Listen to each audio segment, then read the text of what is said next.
지난 여름 프랑스에서 파리올림픽이라고 하는데 올림픽이 개최되었습니다. 올림픽 기간에 최선을 다하는 국가대표 선수들을 보면서 온 국민이 열광하고 응원합니다. 밤잠 못 이루고 또 늦게까지 보고 그랬습니다. 또 올림픽이 끝나면 방송사마다 출연 선수들, 출전 선수들, 특히 메달을 딴 선수들 중심으로 출연을 시켜서 대회와 관련된 뒷이야기를 듣습니다. 그때 마음이 어땠냐 이런 소감도 묻고 그렇습니다. 가만히 보니까 그 선수들의 입담도 정말 입담도 금메달이더라고요. 연예인급으로 말하고 또 거침없이 얘기하는 거 보니까 참 난 사람들이다 이런 생각이 들었습니다. 사격의 그 김예지라고 하는 선수는 보니까 이미 뭐 세계적인 스타더라고요. 화보도 많이 찍고 영화도 출연하고 그런답니다. 그가 올림픽 때 잠깐 보여진 그 모습만이 아니라 그가 얼마나 그것을 위해서 열심히 애쓰고 수고하고 훈련했는지를 우리가 알기 때문에 그런 선수들을 응원하는 겁니다. 그러면 올림픽에 출전한 선수들이 메달을 땄을 때 왜 온 국민이 함께 열광하는 것입니까? 그들이 국가대표이기 때문에 그렇다는 겁니다. 선수들이 훈련할 때 대회 참가를 위해서 비행기를 타거나 숙박 비용 등 이런 모든 것들을 국민의 세금으로 대주면서 그들에게 바라는 것이 있다면 매 경기에 최선을 다해서 임하기를, 그래서 대한민국을 전 세계에 알려주기를 바라는 겁니다. 국가대표 선수 입장에서도 자신들의 두 어깨에 국가의 자존심과 명예가 달려있다는 생각을 하고 최선을 다해서 경주에 임하게 되는 겁니다. 어떤 국가대표 선수가 그런 얘기 하더라고요. 가슴에 태극마크를 다는 순간부터 나는 내가 아니라 조국을 위한 거다, 우리 대한민국을 위한 것이다 라는 그런 고백을 하게 되었다고 합니다. 그런 다짐이 그들 가운데 있었다 합니다. 오늘 주님이 모세를 통해서 레위인들을 하나님께 드리라는 말씀은 믿음의 대표 선수를 상징하는 그런 말씀입니다. 하나님 나라에도 이런 국가대표 선수들과 같은 책임감이 있는 사람들이 필요합니다. 모든 성도는 또 자신이 하나님 나라를 대표하는 믿음의 선수라고 하는 그런 마음을 가지셔야 됩니다.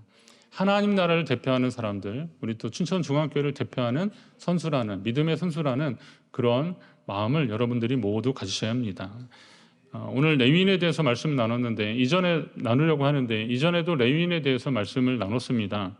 레위인 하면 제사장을 도와서 제사를 드리고 또 성막의 기구들을 옮기는 일을 맡은 자 정도로 우리가 그렇게 생각했습니다. 그런데 오늘은 레위인의 성격, 그들의 정체성에 대해서 말씀하는 겁니다. 레위인은 이스라엘 백성 중에서도 하나님께 구별되고 헌신된 사람들, 하나님께 속한 자들입니다. 국가대표로 뽑힌 선수가 경기에 임하는 태도와 모습이 그게 곧 내가 싸우는 것 같고 또 나를 위한 일 같고 막 그런 마음을 좀 갖는 것처럼 우리와 무관하지 않습니다. 그런 것처럼 오늘 우리도 하나님께 헌신된 사람으로 뽑힌 레위인과 같은 그런 마음으로, 그리고 또 주를 위해서 헌신하는 사람들을 내가 그렇게 한다라고 하는, 나도 거기에 참여한다는 마음으로 오늘 말씀을 좀 보려고 합니다. 여러분도 레위인처럼 하나님께 구별된 헌신의 사람으로 주님께 쓰임받고 또 그렇게 일하는 사람들을 응원하는 하나님의 사람들 되시기를 간절히 바랍니다. 우선 레위인을 정결케 하라라고 하십니다. 레위인을 정결케 하라. 이 과정에서 백성이 함께하는 것이 중요합니다. 그들이 혼자 하지 않았습니다. 그들에게 물을 뿌리고 또 그들의 전신을 삭도로 밀고 그 의복을 빨게 하고 몸을 정결케 하는 그런 일들을 백성들이 같이 참여했습니다. 그러니까 하나님께 헌신한다는 것은 이전의 상태를 좀 정리하고 그리고 하나님 앞에 나아가는, 새롭게 하는 일들이 되기도 합니다. 정결케 한다는 것은 새롭게 한다는 겁니다.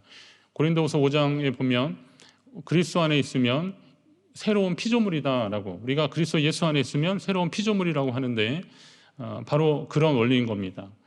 영적으로도 새로워지지만 실제 삶의 현장에 있어서도 모든 것이 새로워져야 하는 겁니다. 저희 세대는 그랬던 것 같은데 초등학교나 중학교, 고등학교를 가면 가방이나 옷, 이렇게 신발 같은 걸 사주셨습니다. 저는 제가 교복을 거의 마지막 세대였기 때문에 제가 교복을 입고 중학교에 입학했는데요. 교복을 이렇게 맞춰줬습니다. 생전 처음 그 교복 맞추는 데 가서 이렇게 치수도 재고 막 그랬습니다. 근데 엄청 길게 이렇게 해서 잘하니까 바지 밑단을 얼마나 접어가지고 실제로 그 기대에 부응해서 저희가 1년에 한 10cm씩 자라서 바지가 쭉쭉 늘어나고 그랬습니다. 3학년 때는 옷이 맞지 않아서 다른 졸업하는 형 거를 또 물려서 입기도 하고 그랬습니다. 고등학교 가니까 고등학교 때 또 교복을 입더라고요. 또 맞춰주는 겁니다. 근데 교복만 주겠습니까? 가방도 사주고 신발도 사주고 또 다른 옷도 사주고 그러는 겁니다. 제가 옷이 없어서 그런 것을 사주고 맞춰주는 것이 아닙니다. 다시 새로운 일을 하는 데 있어서 새로운 각오로 임하라라고 하는 격려, 지지를 해주시는 거고 저도 그런 옷을 입으면서 새로운 환경에 대한 다짐을 하게 되는 겁니다. 사실 이스라엘 백성들은 출애굽 당시에 홍해를 건너면서 이미 정결하게 된 사람들이다라고 볼 수 있습니다. 홍해는 일종의 거대한 세례와 같다라고 그렇게들 표현합니다. 그들은 믿음으로 하나님이 열어놓으신 바닷길을 걸어갔고 이전에 애굽 생활을 청산하기로 결심한 겁니다. 그들이 갈라진 홍해를 건너면서 저 쫓기는 애굽의 병사들에게 의해서 쫓기고 있었는데 이 상황에서 우리가 살게 되었다라는 단순한 그런 정도가 아니라 이 길을 가면 우리는 이전과의 삶은 단절되고 하나님이 약속하신 땅을 향해서 가겠다. 그렇게 나아가고 있는 겁니다. 그러니까 그 거대한 그 행렬이 물 가운데 지난 것을 우리는 세례라고 그렇게 보고 있는 겁니다.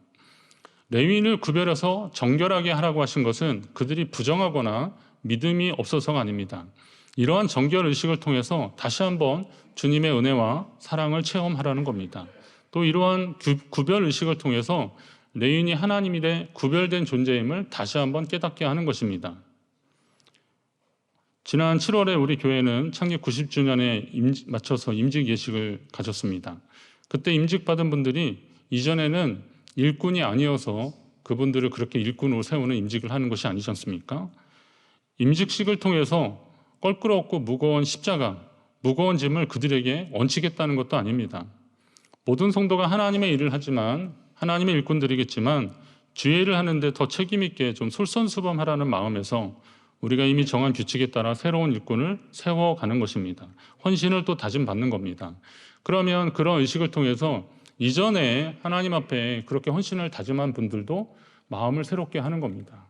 교회에서 세례를 주는데 세례도 웬만하면 주일 병상에 있거나 특별한 경우 아니면 주일 예배 시간에 하지 않습니까?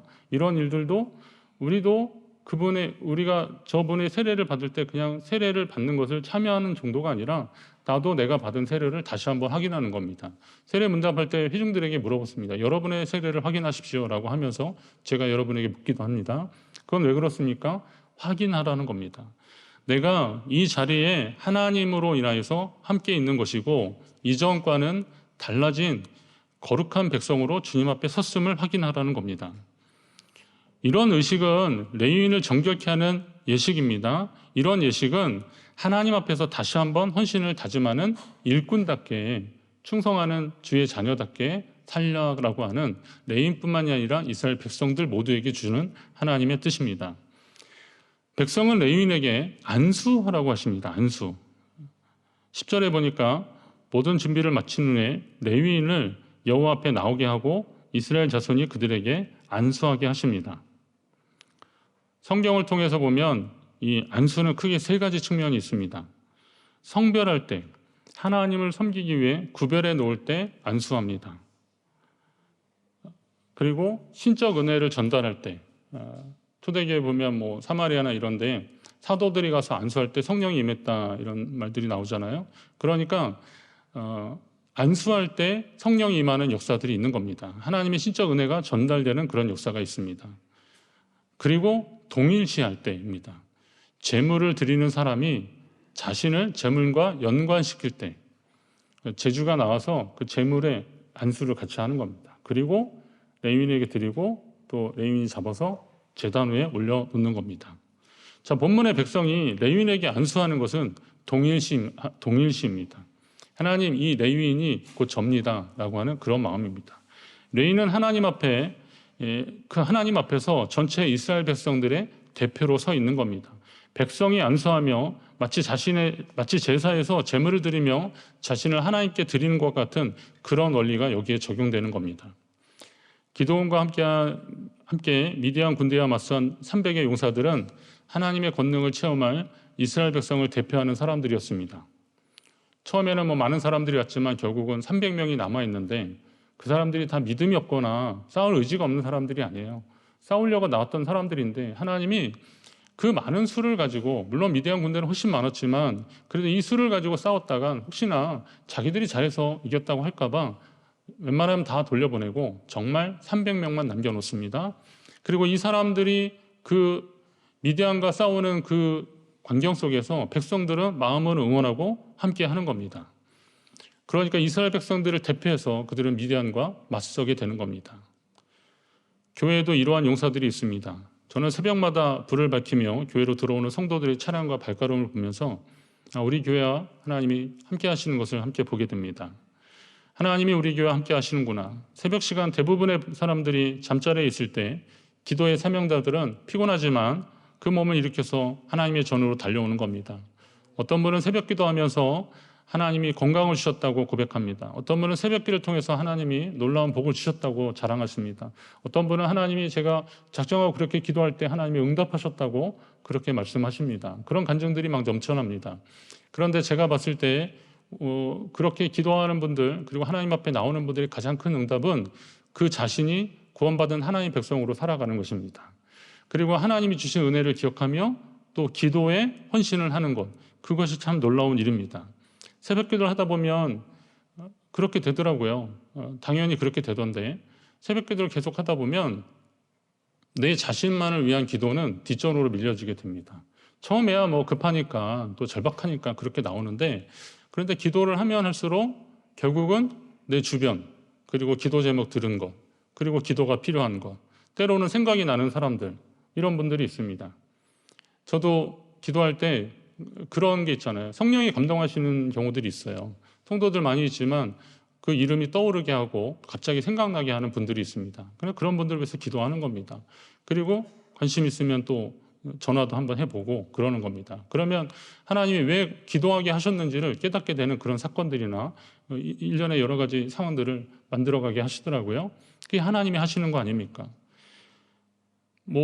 새벽기도 나오면 당연히 자녀들 위해서, 가족들 위해서 기도하시겠지만, 그러나 그거는 제 경험적으로 보니까 그게 제일 뒷전으로 가더라고요. 그리고 교회에 필요한 기도 제목들을 먼저 하나님 앞에 올려드리는데, 이게 이 시간은 주의 몸된 교회를 위해서 성령이 역사하시고 말씀이 이루어지는 시간들이라는 겁니다.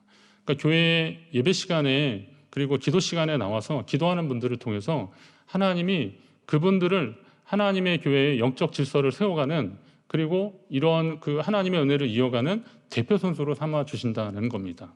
우리 교회 이런 대표 선수들이 더 많아지기를 주의 이름으로 축원합니다. 아멘 하신 분들은 다 열심히 하시기 바랍니다. 그럴까봐 또 안 되겠다 이러지 마시고 하십시오. 해보십시오. 수예배도 있고 심야기도도 있고 시간 나는 대로, 아니면 주중에, 아니면 주간에 나오셔서, 아니면 퇴근하시다가 교회 들르셔서 기도하는 일들을 해보십시오. 제가 설교가 그 유튜브로 나가는데 그 쇼츠 영상이 있습니다. 1분짜리. 근데 우리 방송실 집사님이 제목을 잘 뽑으셨어요. 기도의 불이 꺼지지 않게 하라 그랬더니 이게 조회수가 올라가더라고요. 그냥 유튜브에 보면 이제 제목을 그렇게 치다 보면 그게 뜨면 이제 거기 보는데 제 설교인지 유명한 목사님인지 아닌지 모르고 그냥 누르다 보면 이제 그게 떠서 조회수가 올라가는 건데, 그거 보면서 그런 생각이 들었어요. 다른 제목은 모르겠는데 기도의 불이 꺼지지 않게 하라 하니까 그게 좀 조회수가 올라가는 거 보면 기본적으로 성도들은 기도에 대한 관심이 있구나. 그런데 기도에 대한 관심과 지식이 많은 것보다 실제 기도하는 사람들이 교회는 더 필요하고, 하나님 나라에는 그런 사람들 통해서 역사하시는 겁니다. 성가대가 찬양을 합니다. 그것은 일부 노래를 잘하는 분들이 자기의 재능을 뽐내는 자리가 아닙니다. 준비된 찬양을 통해서 하나님께 영광 돌릴 때, 오늘 주님의 높고 위대하심을 내 영혼이 찬양합니다 라고 할 때 성가대연만 내 영혼이 주님을 찬양하는 것이겠습니까? 그 찬양에 함께 고백하고 또 함께 이 자리에서 주님의 영광 받으시기를 소망하며 기도하는 분들이 함께 찬양하는 일들이 되는 겁니다. 하나님이 그런 가운데 함께 하실 줄로 믿습니다. 레위인에게 안수하라는 말씀은 하나님 앞에 구별된 그들이 나를 대신한다는 마음으로 두렵지만 떨리지만 내 손을 그의 머리에 얹는 것입니다. 그리고 믿음으로 고백하며 안수할 때 주님이 나를 받아주신다라는 확신을 가지고 그들에게 안수하는 것입니다. 여기에 그치지 않습니다. 백성이 안수한 레위인을 흔들어 바치는 제사, 요제로 드리라고 하나님이 하십니다.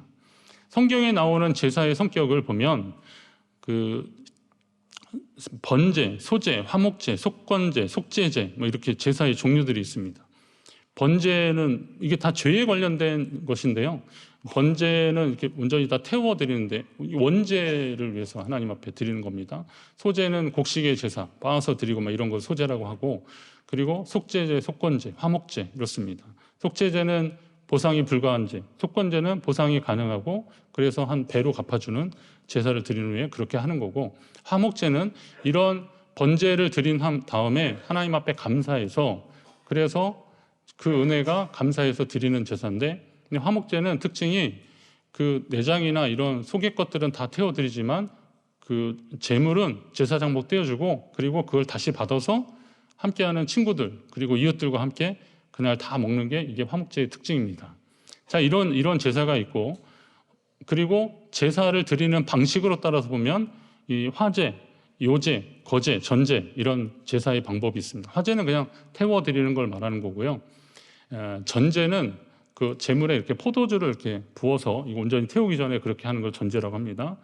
바울이 나를 전제로 하나님께 드린다는 것이 온전히 하나님께 드려지길 바라는 마음으로 그러는 거고, 거제는 이 눈높이에서 하늘로 이렇게 올려 드리는 겁니다. 눈높이에서 이렇게 들어 올리는 겁니다. 들어 올리고 다시 받고 그런 형태입니다. 예수님이 떡과 포도주를 축사하신다라고 할 때도 바로 그런 거죠. 하나님께 이렇게 들어 올리고, 저희도 성찬식 때 그런 방식으로 하는데요. 받는 겁니다. 요제는 뭐냐면, 거제는 이렇게 수직으로 한다면 요제는 수평으로 하는 겁니다. 그래서 제사장이 안에 잡고 있다가 이걸 하나님께 드리고 또 다시 받는 형태입니다. 그러니까 하나님이 이 제물을 받으시고 또 하나님이 내게 다시 주신다라는 겁니다. 그럼 여기서 레위인을 요제로 드렸다는 것은 뭘 했을까? 어떻게 드렸을까? 제가 이제 궁금해지기 시작했습니다. 그래서 저희 상상력을 동원해 보니까, 우리 보통 그런 거 하지 않습니까? 이렇게 무슨 공동체 훈련하고 그럴 때 보면 이렇게 사람을 받아서 이렇게 운반하는 것처럼 제사장 한 4명이 너는 머리 부분, 나는 가슴 부분, 누구는 엉덩이 부분, 누구는 다리 부분 이렇게 잡아가지고 4명이 서가지고 제단에 이렇게 드렸다가 다시 받고, 이런 형태도 있을 것이다. 근데 실제로 학자들도 그렇게 해석을 했더라고요. 그리고 또 그런 경우도 있습니다. 레위인 중에 대표를 뽑아서 그 사람을 제단 앞에 서서 이렇게 앞뒤로 이렇게 흔드는 거죠. 왔다 갔다. 우리 권사님들 중에서 이렇게 요제의 기도를 하는 분들이 계시는데 이렇게 드리는 겁니다. 이거는 이제 하나님께 드렸다가 다시 받는다 이런 의미가 있고, 또 어떤 사람들은 그 레위인이 제물에 안수를 하고, 그리고 보통 일반적으로 했던 것처럼 그래서 대표로 안수를 하고 그렇게 요제로 드렸을 것이다. 근데 여기서는 요제의 방식, 그것은 상상에 맡기겠지만, 그러나 요제의 의미입니다. 요제가 뭐냐? 하나님께 이 제물을 드렸다는 거예요. 그리고 하나님이 다시 주셔서 그걸 받았다라는 겁니다. 그러니까 요제의 형식을 띈 것은 레위인이 본래 하나님의 것이니까 일단 하나님이 받으시는데, 하나님이 다시 제사장에게 돌려주셔서 이 레위인이 제사장의 지시를 따라서 성막에 봉사하는 그런 일을 행하게 하셨다라는 겁니다. 그럼 이 요제의 원리는 우리 성도들의 삶에도 그대로 적용이 되는 겁니다. 성도는 하나님이 주신 새로운 생명으로 사는 사람들입니다. 따라서 이제는 내가 아니라 그리스도 안에서 주님이 주신 생명으로 사는 것입니다. 바울도 그래서 갈라디아서 2장에 그런 고백을 하는 거죠. 내가 그리스도와 함께 십자가에 못 박혔다. 그렇기 때문에 이제 내가 사는 것은 나를 위한 것이 아니라 나를 위해 십자가에 달려 돌아가신 하나님의 아들을, 나에게 생명을 주신 하나님의 아들을 믿는 믿음 안에서 사는 것이다. 이런 고백을 하거든요. 바로 그런 것입니다. 우리가 하나님께 우리의 삶을, 우리를 제물로 바칠 때 하나님이 우리에게 주시는 새로운 생명으로 살아갑니다. 라는 그런 의미가 있는 겁니다. 여러분은 다 그렇게 지금 사시는 겁니다. 세례를 받을 때 내가 주님과 함께 죽었습니다. 그리고 주님이 주시는 영원한 생명으로 부활의 영광과 소망을 바라보며 믿음으로 삽니다. 라는 것이 세례입니다. 그렇게 살아가고 계시는 겁니다. 하지만 마귀는 우리를 그냥 두지 않습니다. 왜냐하면 마귀는 이 사망의 권세, 죄로 인한 사망의 권세를 쥐고 있다고 생각하기 때문에 어떻게 하든 그것을 돌려놓으려고 하고 이전의 상태로 가게 하는 겁니다. 따라서 성도는 하나님의 자녀된 이후에는 거룩한 영으로 육체를 다스리며 살아야 됩니다. 예수 그리스도의 성령이, 예수 그리스도의 영, 성령이 나를 사로잡도록 하나님 앞에 나를 날마다 드리는 그런 일들을 해야 됩니다. 그래서 바울은 성도의 몸을 하나님이 기뻐하시는 거룩한 산 제물로 드리라라고 그렇게 권면하고 있는 겁니다. 인간적인 방법이 아니라 성령이 역사하시는 그런 삶을 살아가라라는 겁니다. 그러니까 날마다 주님 안에서 죽고 예수 그리스도로 살아나는 그런 성령 안에서의 믿음의 고백이 우리 가운데 필요한 겁니다. 레위인이 하나님 앞에 요제로 드려질 때 그 정신으로 여러분의 삶을 한번 다시 보십시오.